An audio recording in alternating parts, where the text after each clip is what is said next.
વાલા ભાઈઓ અને બહેનો, આજે આપણે ધ નેસેસિટી ઓફ પ્રેયર અથવા પ્રાર્થનાની અનિવાર્યતા કઈ છે એ વિશે જોવા માંગીએ છીએ.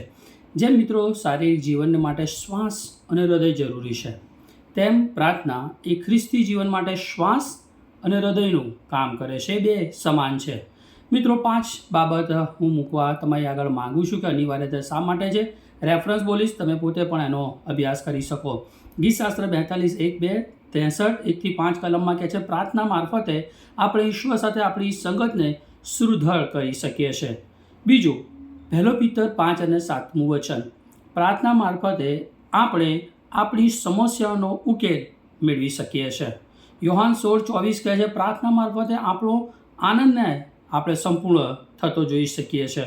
પ્રેરિતોના કૃત્ય 12:1-10માં આપણે જોઈએ છીએ કે પ્રાર્થના મારફતે આપણે અન્યને એટલે સેવા કરનાર સેવક સેવિકાઓને સહાય અને મદદ પૂરી કરી શકીએ છીએ. ત્યાં પિત્તરને માટે મંડળી એ આગ્રતાથી પ્રાર્થના કરતી અને પ્રાર્થના દ્વારા એ ટેકો પૂરો પાડતા હતા. એફએસી 6:19 અને 20માં પાઉલ સેવા માટે પ્રાર્થના કરવા કહે છે. એટલે સેવામાં પ્રાર્થનાની સહાય આપણે અન્ય લોકોને કરી શકીએ છીએ.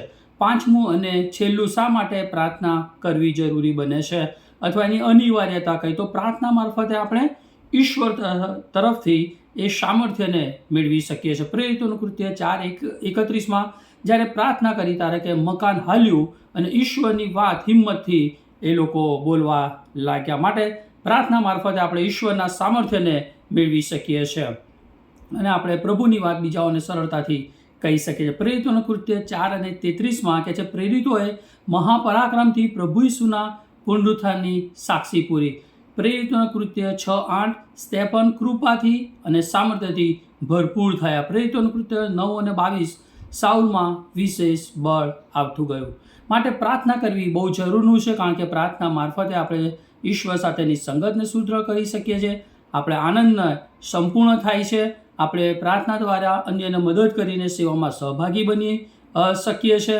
સાથે મિત્રો આપણી સમસ્યાઓનો ઉકેલ મેળવી શકીએ છીએ અને આપણે પ્રભુ તરફથી સામર્થ્ય મેળવીને એમના માટે સાક્ષીનું મોટું કારણ બનીને સેવામાં સહભાગી બની શકીએ છીએ. માટે મિત્રો આપણે પ્રાર્થના કરવી આપણા માટે બહુ જરૂરી બને છે, જે મારા તમારા માટે શ્વાસ અને હૃદયનું કામ કરે છે.